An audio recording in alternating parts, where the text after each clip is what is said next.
भगवते वासुदेवाय। ओम नमो भगवते वासुदेवाय। ओम नमो भगवते वासुदेवाय। श्रीमद् भागवतम स्कंद 2 अध्याय 5 श्लोक संख्या 5। समस्त कारणों के कारण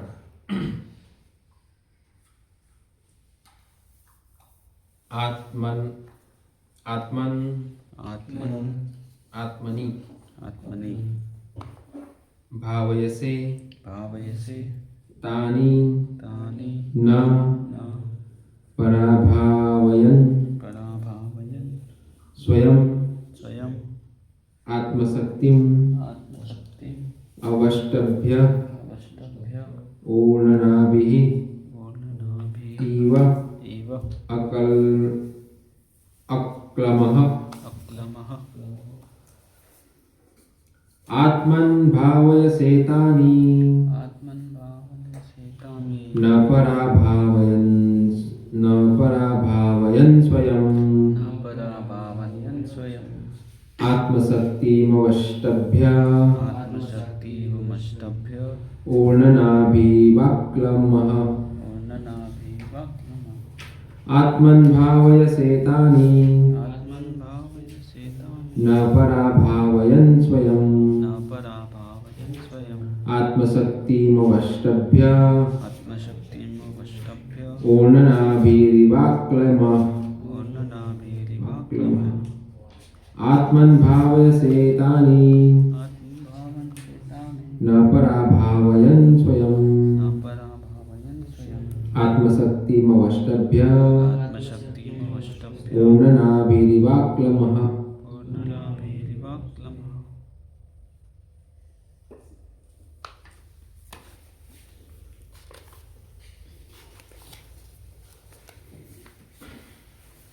आत्मन् भावयसे तानि आत्मन् भावयसे तानि न पराभावयन् स्वयं न पराभावयन् स्वयम् आत्मशक्तिमवष्टभ्य आत्मशक्तिमवष्टभ्य ऊर्णनाभिरिवाक्लमः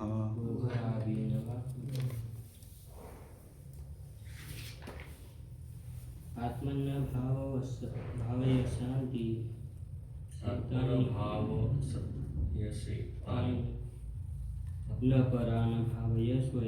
न परान् भावय स्वयं न पराभावय स्वयं आत्मशक्तिमवष्टाभ्य आत्मशक्तिमवष्टाभ्य ऊर्णनाभिरिवाक्लमः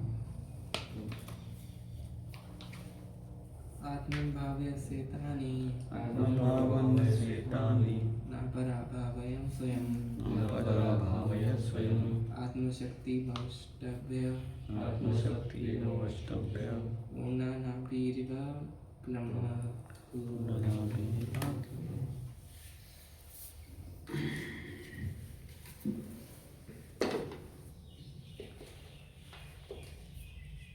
आत्मनात्मनि आत्मनात्मनि अपने द्वारा अपने द्वारा भावयसे भावयसे प्रकट करते हैं प्रकट करते हैं तानि वे सब ये सब न नहीं पराभावयन् पराभावयन् पराजित होकर पराजित स्वयं स्वयं अपने आप अपने आप आत्मशक्ति आत्मशक्ति आत्मनिर्भरता की शक्ति आत्मनिर्भरता से शक्ति अवष्टभ्य अवष्टभ्य नियुक्त होकर नियुक्त पूर्णनाभिः मकड़ी इव सदृश सदृश अक्लमः अक्लमः बिना सहायता के बिना सहायता के अनुवाद एवं तात्पर्य कृष्ण कृपा मूर्ति श्री भक्ति वेदांत स्वामी श्री प्रभुपाद ईश्वर संस्थापक आचार्य के द्वारा जिस प्रकार मकड़ी अपने जाले को सरलता से उत्पन्न करती है और दूसरों के द्वारा पराजित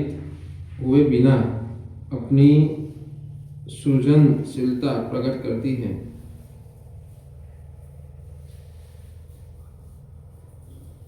उसी प्रकार आप अपनी आत्मनिर्भरता की शक्ति को प्रयुक्त करके दूसरे से सहायता लिए बिना सृजन करते हैं। तात्पर्य आत्मनिर्भरता का सर्वश्रेष्ठ उदाहरण सूर्य है।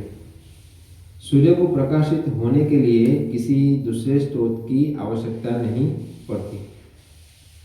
प्रत्युत सूर्य ही समस्त प्रकाशमान वस्तुओं का सहायक बनता है, क्योंकि सूर्य के होने पर अन्य कोई प्रकाशमान वस्तु महत्वपूर्ण नहीं होती।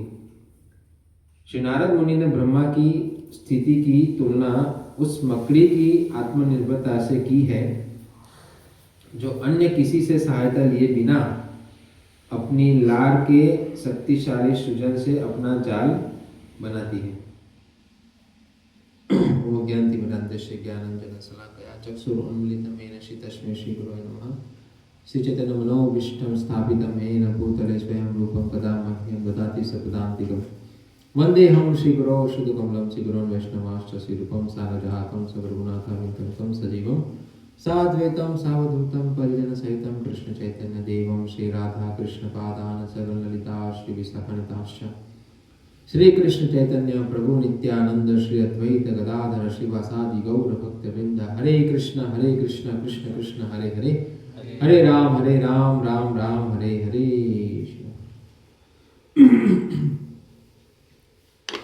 तो यहाँ पर समस्त कारणों के कारण चैप्टर का नाम है। और नारद मुनि ब्रह्मा जी की क्या कर रहे हैं, जिज्ञासा कर रहे हैं ना ब्रह्मा जी से, और उनकी स्थिति का भी वर्णन कर रहे हैं। तो यहाँ बताया गया है,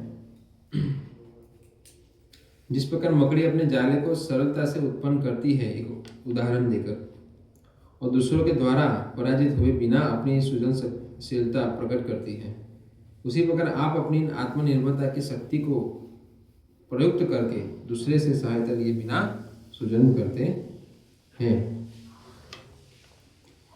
तो यहाँ ब्रह्मा जी को कहा गया है, नारद मुनि कहते हैं क्या आत्मनिर्भर है, क्या है? तो उसका मतलब क्या हुआ? आत्मनिर्भर का मतलब स्वयं के बल पे, ऐसा हुआ ना, स्वयं के बल पे। उदाहरण भी है मकड़ी का, खुद ही लार से सब कुछ जाला बनाती है, ऐसा। मगर ब्रह्मा जी क्या कहते हैं? ईश्वर है परम कृष्ण सच्चिदानंद विग्रह अनादिरादि गुण सर्व कारण कारण, समस्त कारणों के कारण। कौन है वो? कृष्ण है। वो कौन कह रहे हैं? ब्रह्मा जी, ठीक है ना। तो एक्चुअली ब्रह्मा जी प्रथम नहीं है कर्ता, प्रथम कृष्ण है। और भी कृष्ण के आदेश से, शक्ति से, कृष्ण शक्ति बिना नहीं तार प्रवर्तन, फिर वो सब कुछ सृजन करते हैं। इसलिए नारद मुनि जो कह रहे हैं उसमें थोड़ा ध्यान देना चाहिए, क्योंकि इसमें ऐसा अच्छा लग रहा है कि ब्रह्मा जी सुप्रीम है। तो उससे पहले हमें समझना पड़ेगा आगे नारद मुनि क्या कह रहे हैं, कि आपके भी ऊपर कोई है, उनके बारे में बताइए, ठीक है ना। तो कभी भी बीच में ऐसे कुछ लोग आते हैं तो लोग क्या करते हैं, देखो यहाँ पर देखो ब्रह्मा सुप्रीम है, तो आगे पीछे देखते नहीं है। तो इसी प्रकार ब्रह्मा जी भी इस प्रकार ले रहे हैं कि नारद जो मेरे पुत्र हैं, वो जो कह रहे हैं कि सब मैं आत्मा निर्भर होकर कर रहा हूँ, तो ब्रह्मा जी क्या सोचते हैं उस समय, मैं किस में निर्भर हूँ? कृष्ण पे हूँ, ठीक है ना। तो ब्रह्मा जी ऐसा नहीं कह रहे हैं कि सही कहा तुमने, मैं ये सब कुछ कर रहा हूँ, मैं सर्व कारण हूँ। तो कई बार ऐसी स्तुतियाँ जो हम देखते हैं शास्त्रों में, तो उस स्तुतियों को समझना बहुत जरूरी है। कोई भी कह सकते हैं, हमें बाहर के भी कोई लोग ऐसे हैं। भक्ति सिंह ठाकुर ने कहा है, जो आपकी ज़्यादा प्रशंसा करे वो आपका दुश्मन होता है, निंदा करने वाला मित्र होता है। तो कोई भी हमें ऐसे कर सकता है, आप बहुत बढ़िया पुस्तक वितरण करते हो, बढ़िया कुकिंग करते हो, बढ़िया सफाई करते हो, बढ़िया लेक्चर देते हो, बढ़िया मैनेजमेंट कर रहे हो, है ना।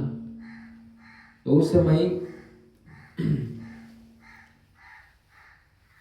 हम लोग सोच लेते हैं कि देखो कितना दक्ष हूं मैं, तभी तो कहा ना। और फिर क्या होता है, ऐसा सोचने से हम लोग आत्मनिर्भर समझते नहीं। आत्मनिर्भर का मतलब क्या होता है? आत्मनिर्भर का मतलब होता है कि अपनी स्थिति को समझना, है ना। अपनी स्थिति, ब्रह्मा जी की स्थिति क्या है, उनको पता है कि मुझे ये सब कुछ ज्ञान कहाँ से मिला, उनको पता है। और ऐसे कई बार देवताओं को भी भगवान बोलते हैं, जैसे नारद मुनि को भगवान बोलते हैं, सुखदेव गोस्वामी को भी भगवान कहा गया है ना। भगवान सुखदेव गोस्वामी प्रकट हुए, ऐसा भी कहा है भागवत में। तो उस समय वो लोग क्या सोचते हैं? वो लोग ये नहीं सोचते कि मैं सुप्रीम हूँ, वो लोग ये सोचते हैं कि अंदर ये चलता है कि तो उनकी कृपा से मुझे ये अवसर मिला है ना। वो सीधे डायरेक्ट उस चीज़ को लेते नहीं है। क्यों ऐसा हो रहा है? इको भी चल रहा है क्या?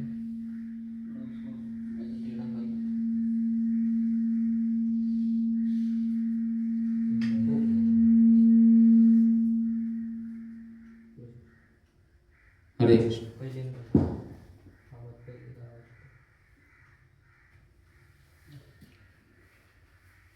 तो उस समय वो सोचते हैं कि ये तो भगवान की कृपा से है। अगर भगवान की कृपा से डायरेक्ट नहीं है तो वो सोचेंगे कि वेद व्यास की कृपा से है। वापस वही तो हो रहा है। थोड़ा आवाज कम करो।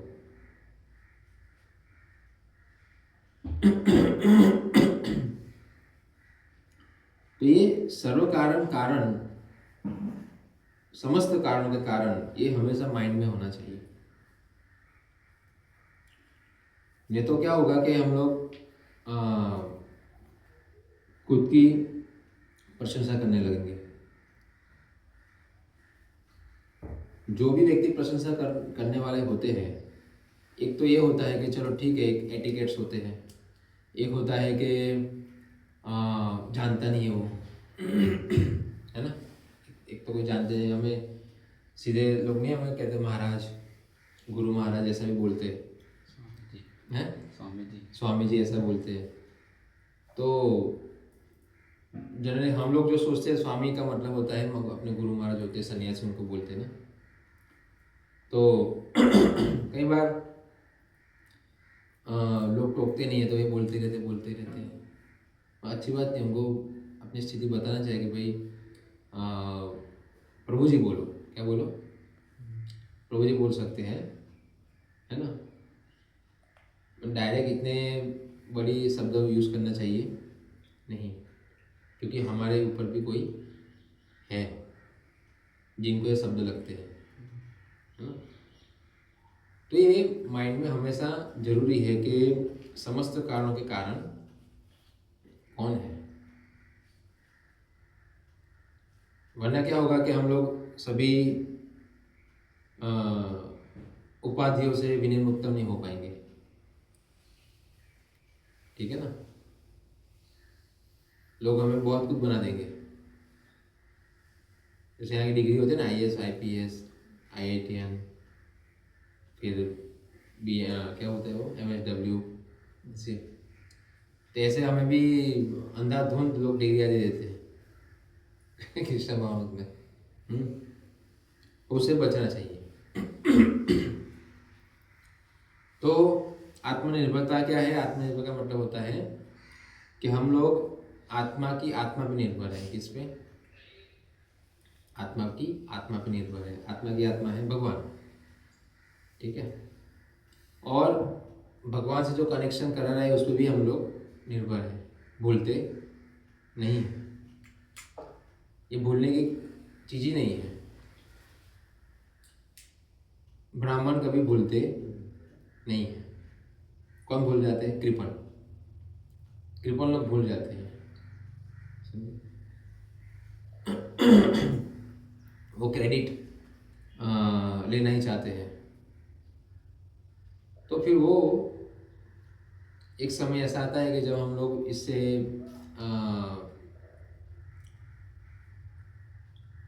अहंकार से विमूढ़ हो जाते हैं। क्या हो जाते हैं? अहंकार से विमूढ़, की गलत गलत उपाधि हमें दे दी। तो ऐसी प्रशंसाएं हमारे लिए हानिकारक है। प्रशंसाएं तो लेनी चाहिए, मगर प्रशंसा से प्रशंसा करनी चाहिए। जब प्रशंसा हो तो हमें अपने गुरु चैतन्य महाप्रभु, हरि नाम, ये सबको क्या करना चाहिए? स्मरण करना चाहिए। कि अगर ये नहीं होता तो क्या होता? हम अपने बल पे थोड़ी बाहर आए हैं, दलदल से अपने बल से थोड़ी बाहर आए हैं, किसी के बल से आए हैं। नायम आत्मा बलहीन लभ्यो। आत्मा को बल चाहिए। तो ये बल पहले तो हम अज्ञान है, अज्ञानी है। अज्ञानी के साथ साथ हमारे अंदर बहुत सारे ऐसे तो विरोधी चीज़ें भी हैं जो मेल नहीं खाती भगवान की फिलोसॉफी से। तो ये सब कुछ धारणाओं को एक बहुत बड़ा बलशाली व्यक्ति यानी गुरु जिसे हम कहते हैं, वो आते हैं और हमें स्कैनिंग करते हैं। क्या करते हैं? वो स्कैनिंग करके वो समझते हैं कहाँ कहाँ पर इसके अंदर क्या चल रहा है। तो कई चीज़ें ऐसी होती है जो क्रियाओं से पता नहीं चलती। कई चीज़ें ऐसी है जो क्रियाओं से पता चल भी जाती है, ठीक है ना। क्यों? जब कोई व्यक्ति ईर्ष्या को क्रियाओं के द्वारा प्रकट करता है तो उसकी साइकोलॉजी समझ में आती है। कई लोग ऐसे जो ईर्ष्या को प्रकट नहीं करते और क्रिया करते हैं, तो उसका मतलब कि उसकी भी साइकोलॉजी समझ में आती है कि ये युद्ध कर रहा है। क्या कर रहा है? क्योंकि वो स्वाभाविक है, होगा, मगर प्रकट नहीं कर रहा है। वो युद्ध कर रहा है अंदर, मैं हरामी। ये तो इससे भक्ति नष्ट होती है ना, सर्वित भक्ति विनश्यति। तो इसलिए वो डरता है कि नहीं, भक्ति को कभी दाव पर नहीं लगाना चाहिए। हाँ, मेरे अंदर प्रॉब्लम है, मैं उसको हाइड करूँगा। तो ये काम होता है अनुभवी गुरु का। शिक्षा गुरु, दीक्षा गुरु जो होते हैं वो इस प्रकार से सब कुछ देखते हैं, है ना। कौन क्या स्तर पे है, कौन क्या सोच रहा है, सब कुछ पता चलता है।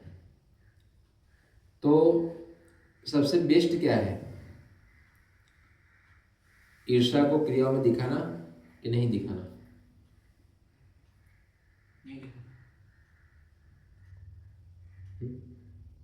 दिखाना। नहीं दिखाएंगे तो स्पिन बनते। तो वो नियोफाइट लोग दिखाते हैं, वो नहीं कर पाएंगे। मैच्योर नहीं है ना वो फाइट करने में मैच्योर, अभी चीज़ों को समझे भी नहीं है, तो तुरंत वो उसका रिएक्शन। और वो ऐसे नियोफाइट का मतलब ये नहीं होता है कि वाइट में या पीले में होता है वो नियोफाइट। नियोफाइट करना 15 साल 20 साल वाला भी नियोफाइट होता है, 50 साल वाला भी नियोफाइट हो सकता है। क्यों? कल ही हमने वो श्लोक देखा, उसमें क्या था?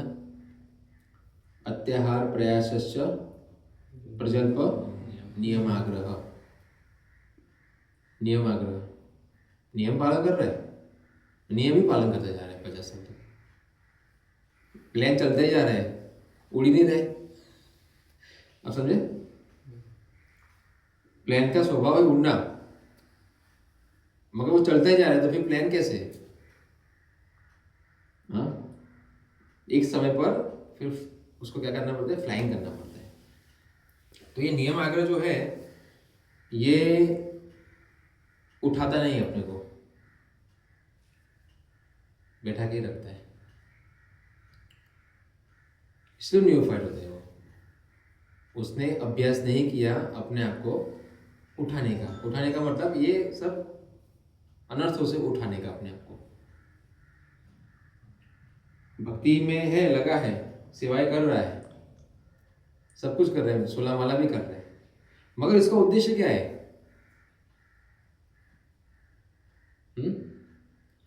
इस सबका उद्देश्य है कृष्ण प्राप्ति के लिए उत्साहित होना।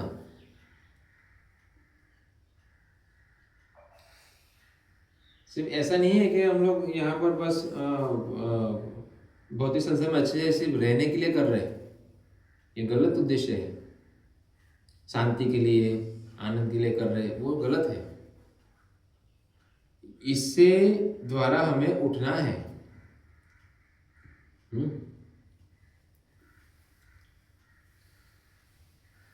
रोड जो होता है ना, प्लेन जब उड़ता है, रोड की भी लिमिट रहती है, और रोड के आगे गया तो रोड इतना बना कि भाई उठ जाए वो। ये शास्त्र के जो नियम वगैरह होते हैं कि उठे अपने, उसको फिर खींचते जाओ, खींचते जाओ, खींचते जाओगे, फिर क्या होगा? साइकोलॉजी चेंज नहीं होगी, समझे? और फिर वही साइकोलॉजी चेंज नहीं हो रही है, अभ्यास नहीं कर रहे हैं, तो वो क्रियाओं में ईर्ष्या प्रकट होती है। वो ईर्ष्यालु को पता नहीं चलेगा, उसको क्या लगेगा? मैं तो सही हूँ, मैं तो अब क्यों ऐसे ऐसा हो रहा है? उसको नहीं समझ, आगे पता चलता है। चोर को कभी समझ में नहीं आएगा मैं चोर हूँ, मैं तो मजबूरी के कारण कर रहा हूँ, है क्या नहीं? फिर वो क्या देखेगा? देखो कितना पैसा कमा रहा है साला, जिसको जरूरत क्या है इतनी की, सबको बांटने से, देखो मैं कर रहा हूँ। वो नहीं स्वीकारेगा मैं चोर हूँ, करेगा? कभी भी वेश्या स्वीकार नहीं करेगी मैं वेश्या हूँ।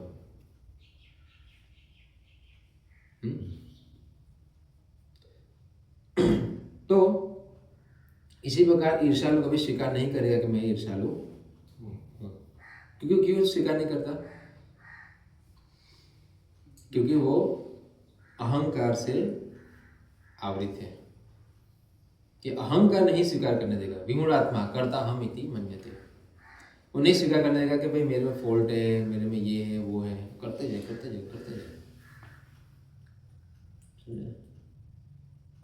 तो ये चीजें हमारा भक्ति खत्म करती है, समझे ना? ये देखते हैं, लकड़ी के अंदर दीमक होती है, दीमक लकड़ी खाती है, तो हम क्या करते हैं? उसको कभी पेस्टिसाइड वगैरह कोई बुला के किसी से दवा छटवा प्रसन्न करने का। इससे हम भगवान को क्या करते हैं?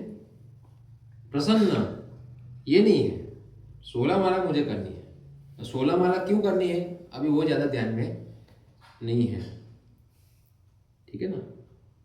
तो ये समस्या होती है, इसलिए वो ना होते। मगर जब प्रसन्न की बात है तब व्यक्ति से भगवान प्रसन्न कैसे किया जाता है? ऐसे किया जाता है। कैसा? कि सेवाओं में रुचि, कोई भक्त कहता है लगाता है, चलो ये तो अच्छी बात है, मुझे भगवान की सेवा में लगाया। किसको मिलती है सेवा? नहीं, मुझे मिली है, मैं भाग्य समझता हूँ, मैं करता हूँ उसको। मगर मेरा जो साधना का जो है वो भी मुझे पूरा करना है। जो मुझे दिया गया है, तुम्हें इतनी माला करनी, प्रॉमिस भी मुझे करना है। मगर इमरजेंसी में कोई मुझे ये भी लगा रहा है तो मुझे वो भी करना है। क्योंकि भगवान प्रसन्न कैसे होते हैं?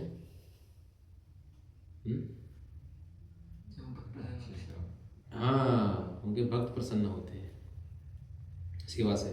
तब भगवान प्रसन्न होते हैं। तो ये अंडरस्टैंडिंग फिर आता है धीरे धीरे आदमी कुछ समय अभ्यास के बाद। शुरुआत में तो इसीलिए कनिष्ठ बताया गया है ना, कनिष्ठ। कनिष्ठ क्या होते हैं ज्यादातर?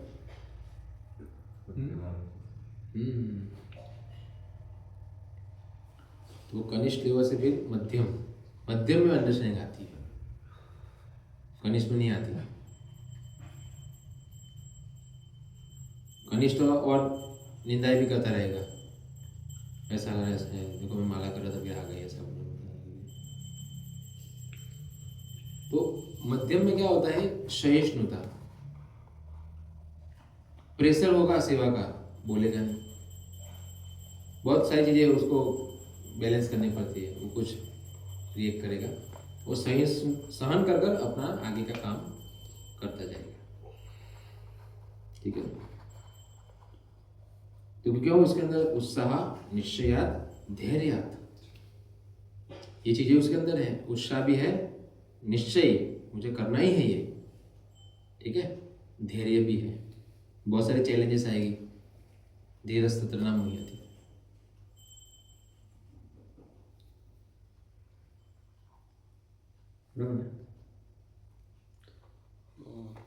चैतन्य चरितामृत में वर्णन आता है, नित्यानंद प्रभु अपनी टोली लेके जा रहे होते हैं और शिवानंद सेन को जो सेवा दी हुई होती है व्यवस्था करने की, तो नहीं कर पाते, तो वो आके फिर उनको लात मारते हैं। शिवानंद सेन बहुत खुश होते हैं।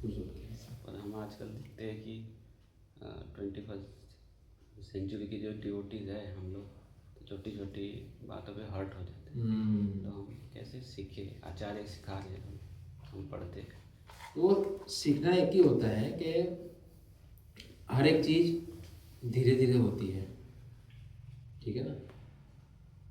हम एक एक स्टेप अभ्यास से आगे रख रहे हैं, ठीक है। तो अभी क्या हो रहा है, अभी जो लोग आ रहे हैं तुरंत ही जंप लगाना चाहते हैं। जो कोई प्लेटफॉर्म पे बहुत अनुभव से पहुंचे हो, बिना अनुभव के ही सीधे जाना चाहते हैं। ये प्रॉब्लम खड़ी होती है यहाँ पर। ये जो समझ सकती होती है ना कि भाई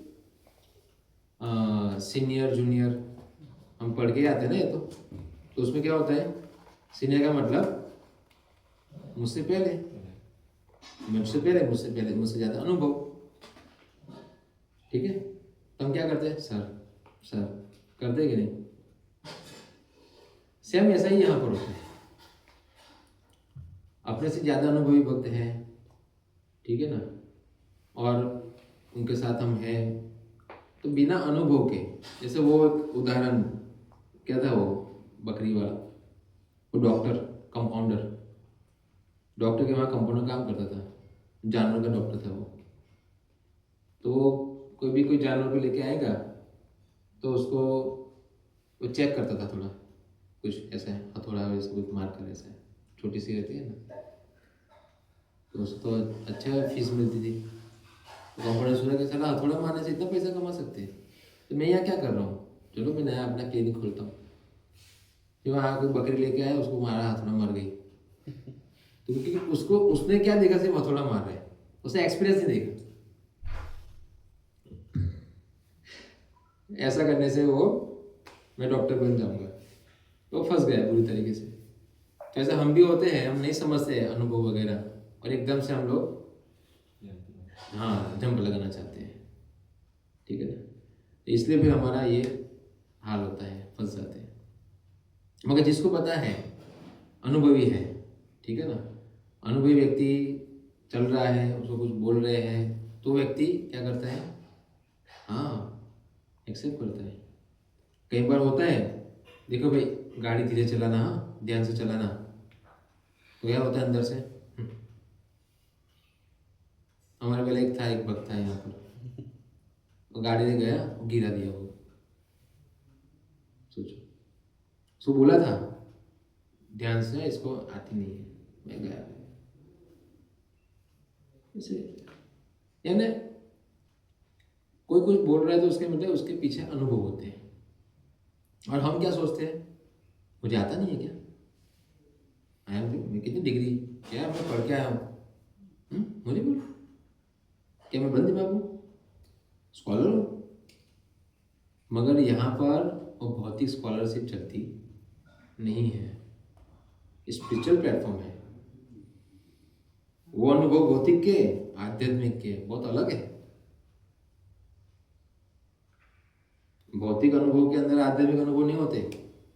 आध्यात्मिक अनुभव के साथ यहाँ लिखा था ना कि कृष्ण भावनामूर्त, कल हमने पढ़ रहे थे, दोनों प्रकार के लोगों को स्वीकार करता है, एक भौतिकतावादी और एक ऐसे उन्नत आध्यात्मिक। तो यहाँ पर ज़्यादा अनुभव है क्योंकि ये कृष्ण की इंटेलिजेंस से चलते हैं, समझे ना। भौतिकतावादी माया की इंटेलिजेंस से चलते हैं, ये अंतर रहता है। इसलिए शिवानंद सेन क्यों समझ गए? क्योंकि उनको एक्सेप्ट किया है मेरी गलतियां हो सकती है, ठीक है ना। और चैतन्य महाप्रभु ने मुझे ये किया, यहाँ तो बहुत बड़ी बात है, तो उन्होंने स्पर्श कर दिया मुझे, तो बहुत बड़ी बात है। यानी कोई डांटेगा तो मतलब कि डायरेक्ट मेरे से बात की, माधव श्याम सुदास मेरा नाम पुकारा। प्रभुपाद भी कई बार डांटते थे ना भक्तों को, तो प्रभुपाद के शिष्य पूछते थे मेरा नाम पुकारा प्रभुपाद ने, यानी स्मरण किया ना, तो कुछ चीज पॉजिटिविटी होती है, देखते नहीं है। तो आध्यात्मिक जीवन में आगे बढ़ना है तो ये तो जरूरी है, डांट रूपी औषधि। सनातन गोस्वामी और जगदानंद पंडित को भी चेतन महाप्रभु मुझे जहर दे रहे हैं, उनको प्रेम दे रहे हैं। भक्त में कैसा व्यवहार होना चाहिए? देखना पड़ेगा ना वो कनिष्ठ मध्यम उत्तम क्या है। वो तो है, अभी सब कनिष्ठ मान ले, कैसा मानना है? यानी उसमें कैसा होता है कि जो वरिष्ठ है हमारे, ठीक है ना, तो उनसे हमें हमेशा सलाह या कोई भी कंफ्यूजन पूछना चाहिए नहीं। और अंदर अंदर एक समान लोग होते हैं तो वहाँ पर अनुभव नहीं होते, तो कई बार कुछ बहस में कुछ गाड़ी अलग पटरी पे निकल जाती है, वहाँ प्रज्वल हो जाता है। क्या होता है? तो सही में समय बर्बाद किए बिना सिस्टमेटिक कुछ समझना है तो फिर उनसे संपर्क करो, ठीक है ना। वो आपको पूरा विषय पे आपको बता देंगे और फिर बात क्लियर हो गई। तो समान में क्या होता है, थोड़ा मित्रता होती है, जैसे भी हम भी थे, ठीक है ना, हमारे समान ब्रह्मचारी में आश्रम ज्वाइन हुए थे, तो हम बैठते थे, चर्चा करते थे, समझे। मगर वो चर्चाएं रूट से होनी चाहिए। अभी जैसे लेक्चर सुना तो उस लेक्चर को लेकर डिस्कस करें, है ना, और इसके ऊपर क्या करें, हम थोड़ा और समझने का प्रयास करें उसको गहराई से। भाई आपको एक चीज़ दे दी, वो मिट्टी आती है ना, वो आपको दे दी, चलो गोला बना, अब आप उसमें कितना कुछ बना सकते हो कारीगरी करके। बस अभी एक पॉइंट अपने को मिला लेक्चर के अंदर, ये अभी इसके भी चिंतन करो, हाँ इसके क्या हो सकते हैं, और क्या हो सकते हैं, और क्या हो सकते हैं। किसी ने दिमाग लगाने के लिए कोई पॉइंट आपको दे दिया, अब आप क्या करो उसके ऊपर, आपको बेसन का आटा दे दिया, बेसन आप बहुत कुछ बना सकते हो उसके ऊपर। तो हम इसमें थोड़ा और दिमाग को खोलकर और चीज़ों को आगे आगे और क्या हो सकता है, ऐसा बोल क्या दिमाग चलाना पड़ेगा। तो बहुत कुछ आप उसके ऊपर चिंतन करके समझ सकते हैं, ठीक है ना। तो वो डिस्कस करनी चाहिए अंदर, क्या है वो, क्या है वो, स्लो करना है, रमन रमण करते क्या वो अनंत मच्चिता मद्गता प्राण बोधयन से परस्पर परस्पर कथयंच ना तुष्यंत च रमन्ति च।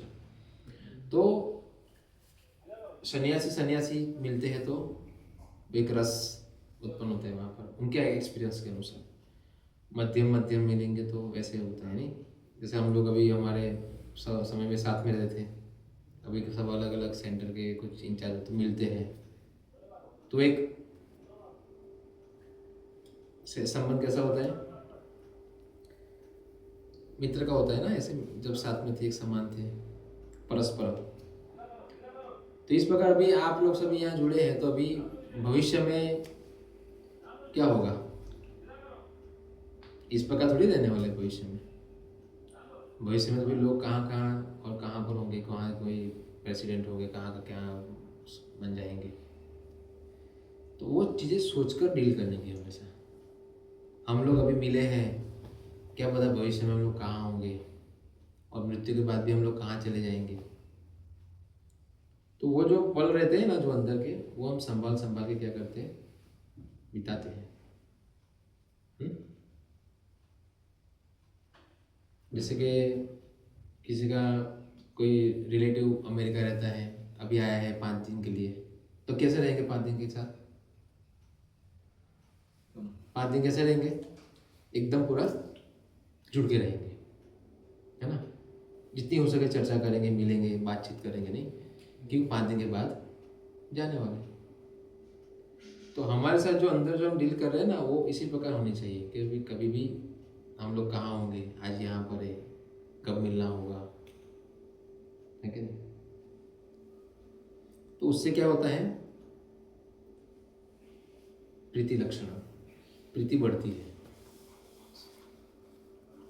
हम लोग क्या सोचते हैं, ये हमेशा ऐसे चलने वाला है, ऐसा नहीं है। ऐसे नहीं चलने वाले, सब कुछ खत्म होगा ना एक दिन सब। फिर इस प्रकार से डील करने की हमारे एक दूसरे के प्रति भावना कैसे होनी चाहिए, ये तो मैं बताया ना, एक उदाहरण से अच्छी वैसे होनी चाहिए। मतलब हम सब मिलकर एकजुट कैसे रहे जैसे। क्यों क्या होता है इसमें कि जनरली हम देखते हैं कि ज़्यादा भक्तों में ग्रोथ क्यों नहीं होता। तो ग्रोथ करने का काम सिर्फ एक लीडर का नहीं होता, लीडर सब जो जोड़ता है ना, फिर उनको लोगों को और जुड़ना पड़ता है। तो वो जो नीचे वाले लोग होते हैं ना, उनके अंदर प्रॉब्लम क्या होती है पता है, ईर्ष्या।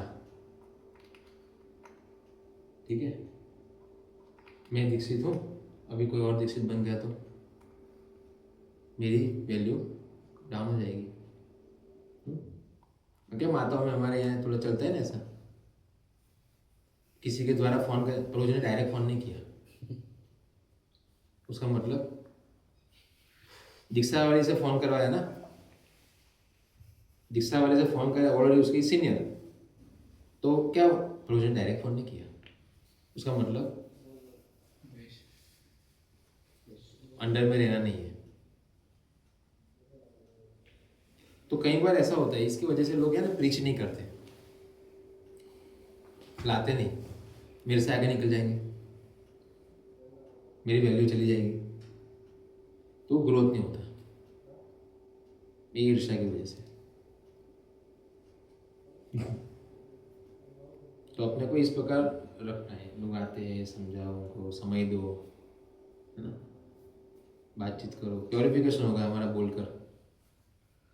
अपनी साधना में पक्का रहने का, साधना करने के बाद डिस्कस, या डिस्कस करते तो माला मत करो।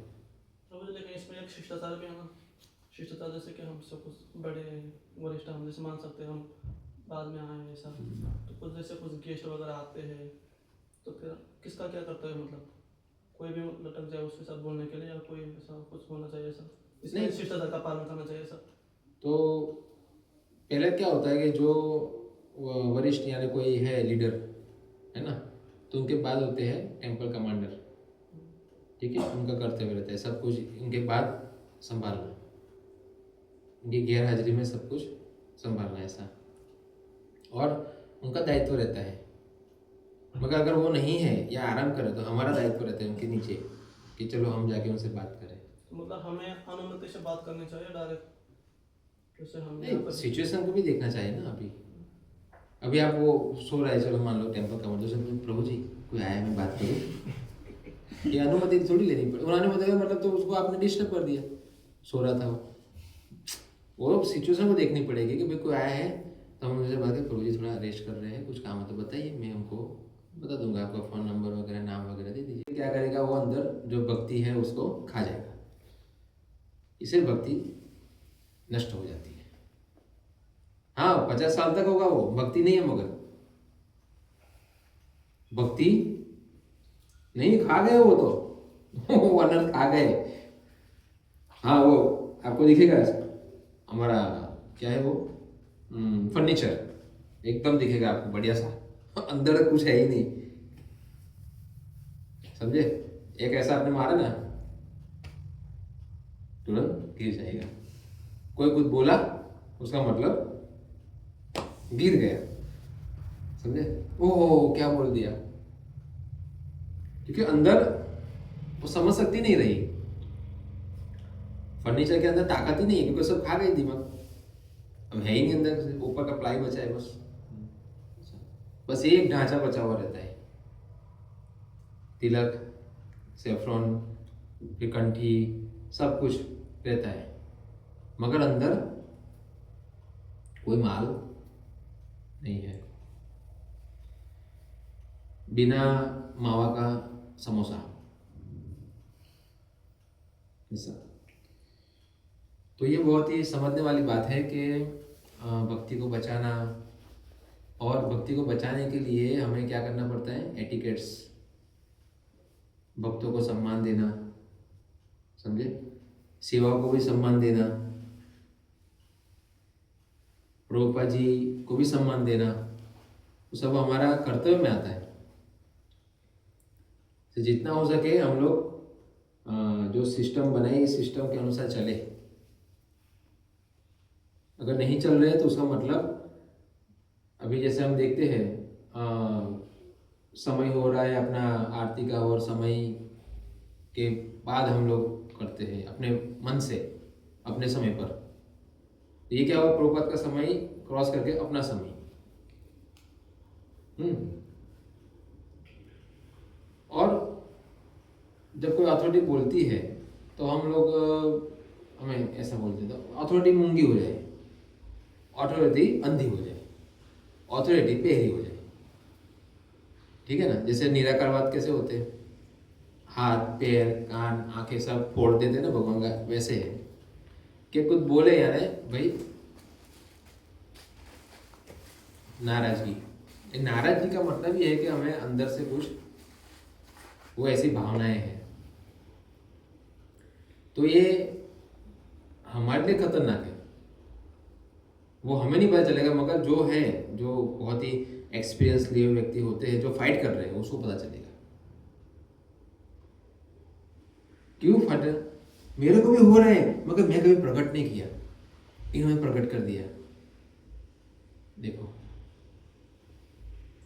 जो फाइट करता है ना, उसको पता रहता है कि ये चीज हर एक को होगी, मगर वो सहिष्णुता क्या है, वो तरो रही सहिष्णुता अमाने न मान देना कीर्तनीय सदा हरि। वो कीर्तन को मिस नहीं करना चाहता, इसलिए वो इसको अंदर से मार रहा है, चीजों को, अनर्थ को फाइट करता है। तो हमें ये अनर्थों को हटाना चाहिए, वरना हम क्या यथा योग्य किसी को सम्मान नहीं दे पाएंगे और हम लोग ऋणी नहीं हो पाएंगे। तो ये बहुत डेंजर है, इसलिए हमें ये समझना पड़ेगा ये सब कुछ कि ये मेरे अंदर क्या गड़बड़ी है, हमें गड़बड़ी को ढूंढना है, ये तो हमारा काम है। क्या बोलते हैं, वायरस नहीं, वायरस क्या बोलते हैं उसको, डिटेक्टिव, वायरस को ढूंढने वाला। पर हमें यही है, हमारे अंदर फॉल्टों को हम लोग ढूंढे। हमारा राइट नहीं है किसी के अंदर फॉल्टों को ढूंढे। कब राइट होता है, जब हम लोग अपने फॉल्ट को हटाते हैं, तब दूसरे के फॉल्ट हम लोग दिख सकते हैं। गुरु होते हैं, गुरु कौन होते हैं, हमेशा अपने शिष्यों की गलतियां को दिखाते हैं। क्यों? उनको अधिकार है ना? क्योंकि उनको पता है कि गलतियां नहीं बताकर हमसे प्रशंसा ही करते रहेंगे तो क्या हो जाएगा, ये क्या बन जाएगा? इसको कभी निंदा सुनने की आदत ही नहीं है। जैसे वो होता है ना, तो करोड़पति का लड़का है, हमेशा मखमल पे सोने की आदत है। कभी वो अवसर आया नीचे सोने का, मेरे को आदत नहीं है सोने की, तो मखमल पे सोने की आदत है। तो हमें ये आदतें डालनी पड़ेगी, ठीक है ना? ये आदतें कैसे? कि जब कोई हमारी गलती बताए तो हमें क्या करना चाहिए? एक्सेप्ट करना चाहिए। और गलतियों के ऊपर बताने वाले पे हमें क्या होना चाहिए? बहुत ही कृतज्ञ होना चाहिए कि भाई आपने बताया, कि मुझे पता कैसे चलता? नहीं ना? कितना बड़ा हमारा सौभाग्य है कि हम लोग अन्य उपाधि विनिर्मुक्तम तत्परत्वेन निर्मलम, मल हट रहा है, कोई मल बताए मल है, ठीक है ना? हम उसको हटा सकते हैं, वरना तो फिर मल से ही भरे पड़े रहेंगे तो फिर कैसे भगवान स्वीकार करेंगे? तो ये चीज़ें हमें थोड़ी ध्यान में रखनी चाहिए, है ना? हमें एक अच्छी सेवा करनी है और सेवा के माध्यम से धीरे धीरे भगवान से आसक्ति करनी है, और फिर इतनी प्रगाढ़ आसक्ति करनी है कि हम भगवान के बिना रह सकते नहीं है। ये हमारा प्रथम स्टेप ये हुआ, ठीक है ना?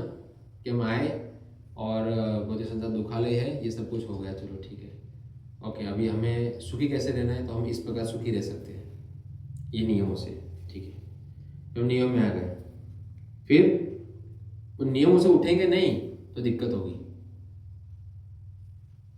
वो वापिस आपका वही स्मरण दिलाएगी, क्योंकि क्या होता है वहां से थकावट हो जाती है ना? नेक्स्ट स्टेप चाहिए कि नहीं? नेक्स्ट स्टेप, तो नेक्स्ट स्टेप वही है कि अभी और अच्छे से ये सब चीज़ों को समझकर सेवा करें, है ना? और क्या होते धाम अपराध, नाम अपराध, वैष्णव अपराध, सेवा अपराध, सब कुछ समझे। ये सब कुछ हमें समझना पड़ेगा, क्योंकि एक ही प्लेटफॉर्म पे रहकर क्या हो जाती है, वहां से आसक्ति हो जाती है, मगर वो आसक्ति डेंजरस है। एक ही प्लेटफॉर्म पे वो आसक्ति डेंजरस होती है, क्योंकि चीज़ों को आगे समझने देती नहीं, क्योंकि वहाँ अगर अहंकार आ गया तो आगे आप समझ पाएंगे नहीं। वो विनम्रता चाहिए आगे समझने के लिए, मुझे और जानना है, मुझे और समझना है ना? तो विनम्रता से आगे हम बढ़ सकते हैं, वरना क्या होगा कि हम लोग उसी धारणाओं में फिक्स हो जाएंगे, तो ये वातावरण बिगाड़ देता है। तो हम लोग को ध्यान रखना चाहिए कि मेरे भगवान के प्रति, गुरु के प्रति, वैष्णव के प्रति कितना सम्मान बढ़ना चाहिए, ठीक है ना? सम्मान बढ़ने का मतलब ये नहीं है होता है कि रोज मैं उनको पनीर की सब्जी खिलाऊं, रोज स्वीट उनको घुमाता ही रहूं, ऐसा नहीं। सम्मान का मतलब होता है उनको प्रॉपर टीचिंग्स देना, समझे? उनको अय्यासी कराना नहीं होता है, क्या अय्यासी? जैसे माता पिता भी कराते हैं ना बच्चों को, अय्यासी कराते हैं, बोलते हैं हमें प्रेम करते हैं अपने बच्चों को, गाड़ी दिला देंगे, मोबाइल दिला देंगे, पैसे भी दे देंगे, फिर क्या करेंगे वो? अय्यासी, मिसयूज। तो इस प्रकार का वो प्रॉपर वे नहीं है, प्रेम करना, संभालना, ठीक है ना। जिस प्रकार शिला प्रभुपाद जी इतने स्ट्रांग बोलते थे, तब भी एक शिष्य बहुत कॉमर्शियल माइंड था, वो प्रभुपाद से अपेक्षा रख रहा था फंड की, कुछ कार्य में लगाने के लिए। तो प्रभुपाद को खुश करने के लिए एक बार उसने आमंत्रण दिया घर पे आने के लिए, प्रसाद। उसने सब व्यवस्था की, फूल हार सब कुछ, व्यंजन बनाए, बढ़िया स्वागत किया प्रभुपाद का। और फिर प्रभुपाद आए, सब कुछ स्वीकार किया, बहुत प्रभुपाद प्रशंसा भी की उसकी। फिर प्रभुपाद जब गए मंदिर, तो फिर कुछ समय में 1-2 दिन के बाद बिल आया, खर्च। प्रभुपाद ने देखा, बोला उसको, क्या है ये? प्रभुपाद आप आए थे ना वो घर पे, वो सब खर्च का बिल है। प्रभुपाद नॉनसेंस, अरे ये आपका स्वागत गुरु की भी अपने गुरु के पैसे से करने की, कैसे शिष्य है? बोले सोचो। तो देखा ऐसा क्यों हुआ? उसने वो धारणा छोड़ी ही नहीं, उठा ही नहीं वो। यानी आप बैठोगे कि लेक्चर में बैठोगे, स्ट्रॉन्ग लेक्चर भी होगा, है ना। वो इसीलिए 10वें नवव्रत में क्या है, भौतिक आसक्ति बनाए रखना। बैठेंगे, सुनेंगे, मगर अमल नहीं करेंगे। मेरे लिए नहीं हो क्या, जो श्रोता बैठते हो क्या सोचते हैं? जो विनम्र होगा वो बोलेगा, अरे सही में आज बहुत अच्छा होता है ऐसा। तो नहीं होगा तो भी स्वीकार करेगा वो। कौन सी ऐसे आता है वो, उसमें भी बोलना आता है। हाँ, जैसे परमहंस होते हैं, नहीं, परमहंस तो चींटी को देख के भी क्या होते हैं, रोते हैं। क्यों रोते हैं? इसका कब अवसर आएगा ऐसा? या किसी और को देखकर ये सोचेंगे कि मेरे से बहुत आगे भक्त है ना, मैं तो कुछ भी नहीं हूं। तो ये विशेषकर भगवान कृपा होती है, हम्बल, विनम्र। ये सब चीज़ तो हम विरोधी रहते हैं भगवान के, जिसके खाएंगे उससे ही निंदा करेंगे। तो नियम आग्रह, इसलिए उसको भक्ति खत्म करने वाला बताया गया है। फिर उससे क्या होगा बताएं? अत्याहार, प्रयासश्च, अनावश्यक चीजों के लिए प्रयास करना, प्रजल्पो, बकवास, कृष्ण की कथा में, पुस्तक में रुचि नहीं आएगी, मगर और चीजों में रुचि आएगी। समझे? जहां मेरी प्रशंसा हो वहां पर रुचि आएगी। तो ये सब चीजें धीरे धीरे हमें लत लग जाती है, ये सब जो गिराने वाली होती है ना, नष्ट करने वाली चीजें, उसमें जनसंघर्ष लौल्यंश चल भक्ति विनश्यति। फिर ऐसे लोगों की संगति की लौल्य हो जाता है, जनसंघर्ष, यानी जो लोग अच्छी संगति वाले नहीं हैं उसका। फिर वो ऐसे ग्रुप बनाते हैं उनके जैसे लोग, चुन चुन के, समझे ना। या फिर क्या करेंगे, उनके अंदर वो मंत्रा जैसा जहर डालेंगे, फिर ऐसे ग्रुप बनाएंगे। वो चीजें बहुत ही हानिकारक है, ये आने नहीं चाहिए आश्रमों में, ये नहीं आनी चाहिए और इसको रोकना चाहिए, ठीक है ना। इसको रोकना चाहिए, इसको भगाना चाहिए, जूते मार के भगाओ ऐसी चीज़ों को, क्योंकि ये नष्ट तो करेगी अपने आप को, मगर हम भी बहुत कुछ नष्ट कर देंगे।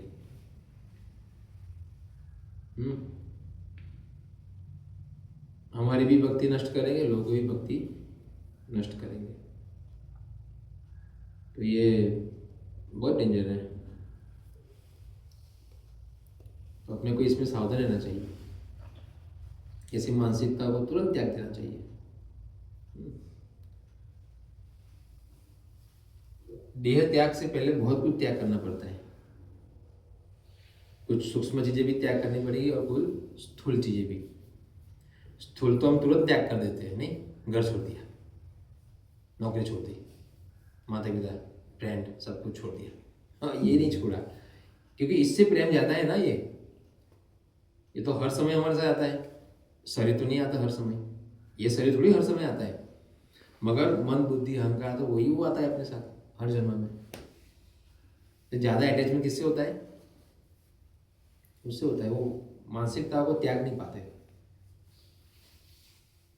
वो खजाना लगता है अपने को, यार खजाना है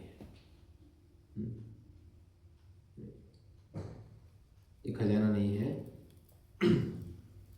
ये सब संसार बंधन बढ़ाने वाला खजाना है।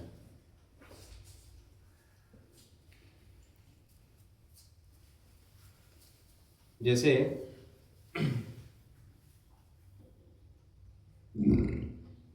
वो लूटफाट का जो माल रहता है वो हमें सुखी करता है क्या? हम चोरी करके ले आए किसी घर से, पुलिस को पता चल गया, ढूंढ रही है, वो पैसे से क्या करेंगे? हम पैसे तो है हमारे पास, करोड़ों रुपए, मगर आनंद आएगा? आएगा आनंद? डर लगेगा पैसों से। कई लोग तो ऐसे चोरी करके लाते हैं, फिर उनको पता है कि ढूंढ रहे हैं, तो फिर जाके वापस जमा कर देते हैं। दो दे लो, नहीं चाहिए। वैसे ये चीजें छोड़ने वाली है, इसको हमेशा हम पकड़ के नहीं रख सकते। घंटी हमेशा लेक्चर चलते नहीं बचाएगी। साइलेंट डील करो भगवान से। तो जो चीज काम की नहीं है उसको भगा देना चाहिए। और ये तो है ना, ये कल मैं पढ़ रहा था, उसमें आया कि हम क्या चर्चा कर रहे थे, कई बार एक गाड़ी का एग्जाम्पल था कि हम आत्मा है, ना हम शरीर है, ना मन, ना इंद्रिय, ना 3 गुण, ठीक है। मगर हम इस शरीर के अंदर है, मगर सब कुछ ये मैकेनिक चल रहा है, ऑटोमेटिक, और हम इस शरीर के अंदर बैठे हैं, ठीक है। और बैठे हैं इसमें, और जो जो चीज़ें आ रही है मेरी है, बहुत अच्छा आनंद आएगा। मगर ये चीज़ें कोई आनंद देने वाली चीज़ें नहीं होती। तो शास्त्र इसलिए कहते हैं कि भाई हमें भगवान कहते हैं ना गीता में, हम इंद्रिय नहीं है। इंद्रिय के ऊपर कौन है? मन, मन के ऊपर बुद्धि, बुद्धि के ऊपर आत्मा। तो हम क्या है? हम आत्मा है। हम क्यों ये शक्तियों से चल रहे हैं? हम आत्मा की शक्ति से क्यों नहीं चल रहे? और क्यों नहीं चल रहे आत्मा की शक्ति से? क्योंकि आत्मा पे क्या है? आवरण है। किसका? अहंकार का आवरण है। ये अहंकार की वजह से हमारा वो जो स्वरूप है वो नहीं प्रकट हो रहा है। तो जब आत्मा का स्वरूप प्रकट होता है तो फिर क्या होता है? इंद्रिया वश में, फिर मन कहेगा ये करो वो करो, नहीं, फिर बहुत कुछ आगे 3 गुण, सत्वगुण, रजोगुण, तमोगुण, इसकी भी इफेक्ट रहती है। कितने चीज़ों को हम कंट्रोल करते कि नहीं? बाकी यही चीज़ हमें पहले क्या कर रही थी? पूरा फंसा लिया था, दबोच लिया था। मगर अभी हम समझ गए कि हम कौन हैं, हम किसके हैं, और ये पूरा यहाँ रहने का पूरा पर्पस क्या है लाइफ का। सब कुछ समझ गए ना? ये है सूर्य, कृष्ण सूर्य से क्या है? सूर्य। हाँ, कृष्ण सूर्य। तो कृष्ण जब आते हैं जीवन में तब क्या होता है? लाइट में आते हैं, और लाइट में समझते हैं हम लोग भी हम कौन है, ठीक है ना? अंधकार में क्या लगता है? सब कुछ एक ही है। तो फिर समझ में आती है कि भाई क्या चीज़ खराब है, क्या चीज़ अच्छी है। माया अंधकार, फिर अंधकार को भी पता चल गया कि अंधकार क्या होता है ना? जब जहाँ कृष्ण है वहाँ माया का अधिकार नहीं होता, यानी ये सब चीज़ों का अधिकार नहीं है। तो हम फिर आत्मा के एनर्जी से चलते हैं। तो हम आश्रम में भी हमें इसी एनर्जी से चलना चाहिए। हमारे पास बहुत सारी चीज़ें हैं उठाने के लिए, है ना? गुरु, साधु, शास्त्र, कृष्ण प्रसाद है, कीर्तन है और सर्विस है, सेवाएं हैं। ये इस तरह पे उठाने के लिए है। अगर इतना कुछ होकर भी हम ना उठाएं अपने आप को, तो हम लोग खिलाड़ी नहीं है। कौन है? अनाड़ी है। खिलाड़ी का मतलब चलो अभी ये सब साधन है, अभी हम लोग प्रभुपाद कहते हैं खेलते खेलते निकल जाते हैं। तो कब निकलते? खेलते खेलते।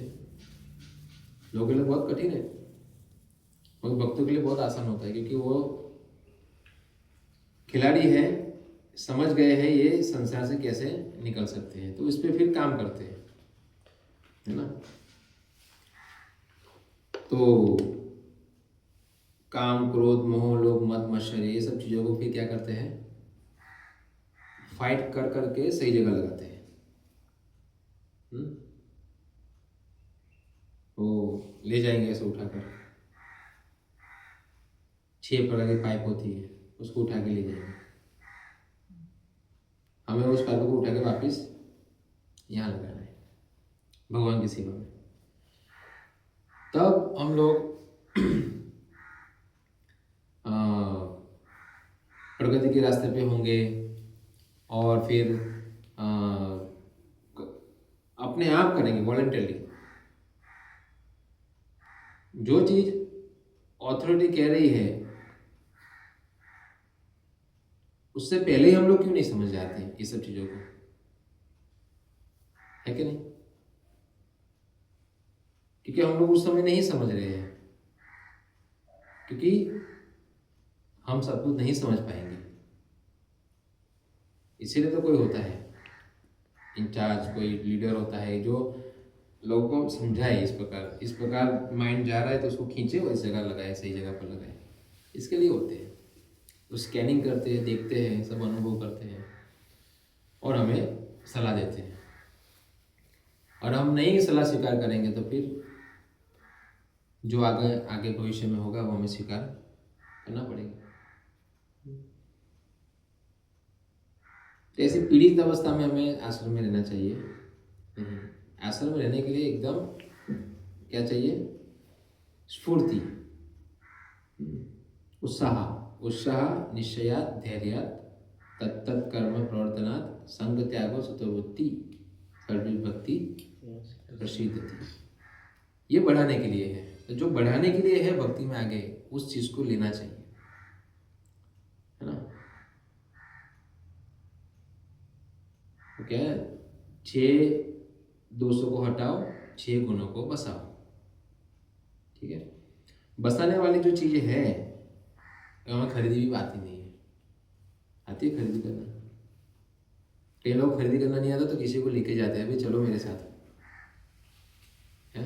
कोई मेरे को लूट लेता है तो इसे खरीदी करने ले जाते हैं। तो सेम इसी प्रकार है, हमें नहीं आती भक्ति, किसी को आश्रम में जाके सिखाते हैं, ये भाई ये देखो ऐसे भक्ति का, इससे सावधान रहना, ऐसे, तब जाके व्यक्ति आगे बढ़ता है। निकल गया अपने आप एकांतिकार हरे भक्ति मैं कर लूँगा, उत्पादेव कल्पते, फिर भी फंस जाता है। वो आता ही नहीं खरीदी करना, उसको कैसे करना है। तो हमें ये आना चाहिए, कौन लूट रहा है कौन कंसेशन दे रहे हैं, सब कुछ समझना पड़ता है। तब जाके फिर हमारी भक्ति प्रसिद्ध थी, बढ़ती है आगे, है ना। तो भक्ति बढ़ाने की चीज़ों को लो, खत्म करने की चीज़ों को छोड़ो। बस यही हमें समझना है। ये अभ्यास जो हम कर रहे हैं ना, हमें अभ्यास यही करना है। और अभ्यास करने के लिए हमें किसी भी प्रकार समय निकालना पड़ेगा। प्रभुपाद जी कहते हैं अपना खाना और सोना कम करो, मगर बाकी कुछ चीज़ें कम कर सकते नहीं है। सेवाएं रहेगी, करनी पड़ेगी, है कि नहीं। तो इसको हमेशा माइंड में रखना पड़ेगा ये सब चीज़ों को। कभी भी इमरजेंसी होती है, बात तुरंत हमें होनी चाहिए। और वो भक्ति सेवा है, वो करेगा नहीं। हमें देखना है, कुछ चीज़ें सेवा ऐसी होती है, कुछ सेवा ऐसी होती है जो बाद में चलती है, कुछ सेवा ऐसी है जो बाद में चलती नहीं है। क्यों? क्योंकि मंगला आरती का समय है, मंगला आरती का समय है, तो उस समय वो टाइम पे, क्योंकि लोग भी इस प्रकार आते हैं, इस टाइम पे करते हैं, है ना। वो टाइम पे अपना कोई भक्त जिसकी सेवाएं लेट उठ रहा है, किसी को तुरंत जाके लग जाना चाहिए, उसकी राह नहीं देखनी चाहिए। तुरंत जाके भाई चलो टाइम होगा, मैं जल्दी उठ गया हूँ, चलो फटाफट जाके मैं रेडी करता हूँ। क्योंकि वो निंदा किसकी होगी? ये प्रभुपाद की निंदा हो रही है। बचाना चाहिए हमें आपको प्रभुपाद की निंदाओं से। और कौन कर रहा है निंदा? हम ही कर रहे हैं। जिसका खा रहा है उसकी ही निंदा करना, तमाशा देखना अपने आंखों के सामने क्या हो रहा है, उसमें थोड़ा हमें एक्सपर्ट होना चाहिए, ठीक है ना। तो बहुत सारी चीज़ें हैं जो हमें सोचनी है कि इमरजेंसी आए तो मुझे क्या करना चाहिए, है ना। तो उसके लिए है कुछ चीज़ें ऐसी है जो बाद में भी कर सकते हैं, ठीक है, मगर कुछ चीज़ें नहीं चलेगी। जो मंदिर का टाइम टेबल है, वो टाइम टेबल से जितना हो सके, फेस्टिवल में थोड़ा बहुत होता है, श्रृंगार में, इसमें, मगर सामान्य दिनों में नहीं होना चाहिए सर।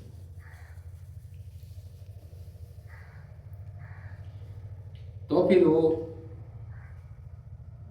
अच्छे भक्त होते हैं, अच्छा आश्रम होता है, अच्छा सब कुछ अच्छे समय पर चल रहा है। जितना हम लोगों ने छूट दिया अपने आप को, और छूट छूट छूट छूट छूट छूट हमारा स्वभाव है बहुत ही संसार का।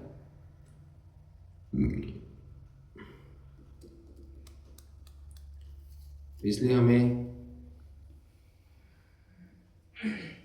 सर्व कारण कारणम हमेशा याद रखना पड़ेगा।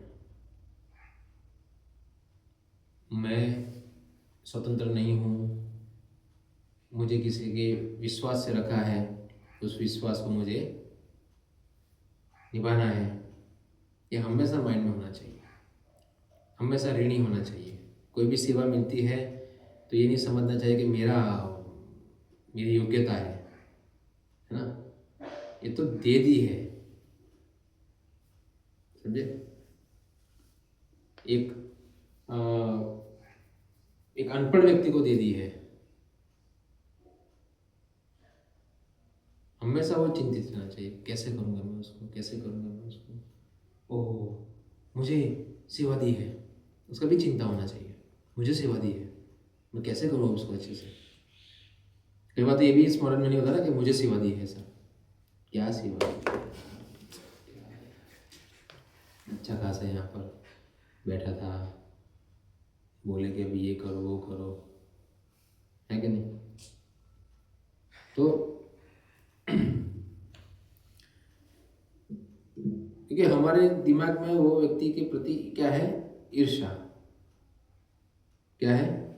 ईर्ष्या। उसने कोई बोल दिया, उसका मतलब तो गया काम से। होता है ना ऐसा, किसी से जमेगी नहीं, है ना, उसके अंडर में रख दिया, फिर वो तालमेल ही नहीं खाता ना। मैं किसी ने दिया है सेवा तो मुझे, ऐसा कहा जाता है, दुश्मन को भी पता ना चले कि मैं मेरा दुश्मन है। समझे कि नहीं? यानी हो सकता है ऐसा, किसी से ऐसा ऐसा हुआ है। ये लोग करते हैं ना अभी आज के समय में, घर में झगड़ा करेंगे पति पत्नी और बाहर साथ में जाएंगे, हाथ में हाथ लेके जाएंगे, दुनिया को बताएंगे नहीं हम तो एकदम प्रेमी है कि नहीं, मगर अंदर से क्या होता है? तो ये भी प्रकट नहीं करना चाहिए, क्योंकि जो सेवा मुझे जिम्मेदारी तो मुझे वो निभाना है, मेरा इंटरनल प्रॉब्लम अलग है, ठीक है, वो प्रकट नहीं करना है, उसको भी क्या करना है, अंदर फाइट करनी है। क्यों तू ऐसा है, तो क्यों भक्तों के प्रति ऐसा करता है, तो वो ऐसा है, बदमाश है, अंदर अंदर अंदर फाइटिंग करनी चाहिए। गालियाँ किसको देनी है? अनर्थों को देनी है, ठीक है ना, उनको नहीं, क्योंकि वो जो हम देख रहे हैं वो एक हमारा पर्सपेक्टिव है। तो शास्त्र क्या कहते हैं? शास्त्र से नहीं कहते ना, सहिष्णु बनने की ट्रेनिंग देते हैं। हजम करो, क्या करो, सब हजम करो, क्योंकि हम लोग जैसे जेल में रहना बहुत मुश्किल होता है, क्योंकि सब लोग टपोरी क्या होते हैं, अंदर कैसे वो लोग होते हैं, बदमाश होते कि नहीं, गुनाह करके जाते हैं ना। अब वो बोलेगा मुझे तो इससे जमती नहीं है, वो ऐसा करता है, तो करना ही पड़ेगा। तुम आए क्यों जेल में? जेल में आए हो तो ये सहन करना पड़ेगा। संसार में है तो फिर ये सब कुछ कड़वे घूंट पीने पड़ेंगे। हाँ, अगर नहीं पीने तो फिर आप इसमें अग्रसर हो जाओ, भक्ति में स्ट्रॉन्ग एकदम अच्छे से करो, निकलो आगे, ठीक है। तो उसके लिए एक ही रास्ता है, नहीं अच्छा लगता है यहाँ तो फिर भक्ति करो, निकलो। दो ही ऑप्शन है, बाबा कहते माया या फिर मैं, अरे माया या फिर कृष्ण, दो ही है, इसके अलावा तीसरा कुछ नहीं है। कभी माया तो कभी कृष्ण, कभी कृष्ण से थक गए तो माया ये हमारा बद्ध जीव का चलते रहता है। तो इसलिए जो महान भक्त आते हैं वो क्या करते हैं, हमें कृष्ण के प्रति हमें आसक्त करते हैं, कृष्ण के इतने अद्भुत अद्भुत गुण बताते हैं, है ना। और ये जो लोग होते हैं ना, ये लोग निराकार वाले, निर्गुण निराकार खत्म ही कर दिया। ये भागवतम में आता है कि परीक्षित महाराज जब गए घर को त्याग करके, तब सुखदेव गोस्वामी आने से पहले बहुत सारे लोग वहाँ पर ऑलरेडी थे, तपस्वी योगी वोगी सब वहाँ उपस्थित थे। और परीक्षित महाराज ने अपनी कुछ जिज्ञासा व्यक्त की, रूप के बारे में बताने के लिए कहा भगवान के ये। अब उनको कहाँ से रूप का वर्णन बता पाएंगे, वो तो एक ही लाइन बोलते हैं ना, निर्गुण निराकार ज्योति, बात ही कहाँ कर सकते हैं। आप ज्योति को कितना एक्सप्लेन करोगे?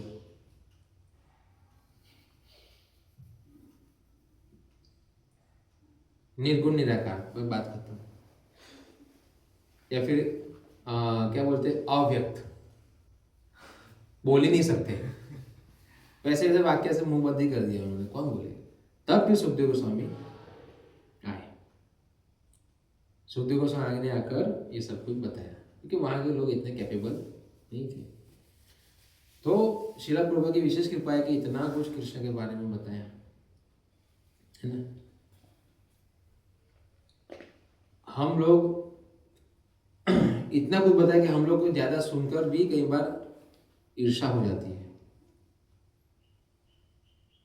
शुरुआत में, क्या बार बार यार यही कृष्ण कृष्ण, मेरा में कुछ यही। तो जब जैसे जैसे आगे बढ़ेंगे वो प्लेटफॉर्म से ऊपर उठेंगे हम लोग अनर्थों से, फिर एकदम से बढ़िया लगेगा, फिर आदत पड़ जाएगी सुनने की। फिर उस कंडीशन में कोई डांटता है या कुछ करता है तो कोई फर्क पड़ता ना, सोचती न कांक्षति समस्त सर्वस्व भूतेषु मद्भक्ति। फिर वो वो प्लेटफॉर्म को पार कर दिया। क्या गलत लगना, ये करना, वो करना, ऐसे बाहर निकल गया वो। ठीक है, अब वो जो डांटेगा तो वो उसको ग्लोरी करेगा, चलो वो अच्छा हुआ आपने बता दिया, तो मैं तो भटक जाता, क्योंकि उसको इसमें वैल्यू पता चल गई, भक्ति की वैल्यू समझ में आ गई। इसीलिए जब कोई उससे सावधानी के लिए कुछ बोलेगा तो उसकी वैल्यू भी बढ़ जाती है बताने वाली। तो ये हमें धीरे धीरे उससे ऊपर उठना है, ऐसा अपनी मानसिकता को वहाँ पे फिक्स करनी चाहिए नहीं, उससे कोई लाभ, कुछ लाभ प्राप्त नहीं होगा। ठीक है, हरे कृष्णा।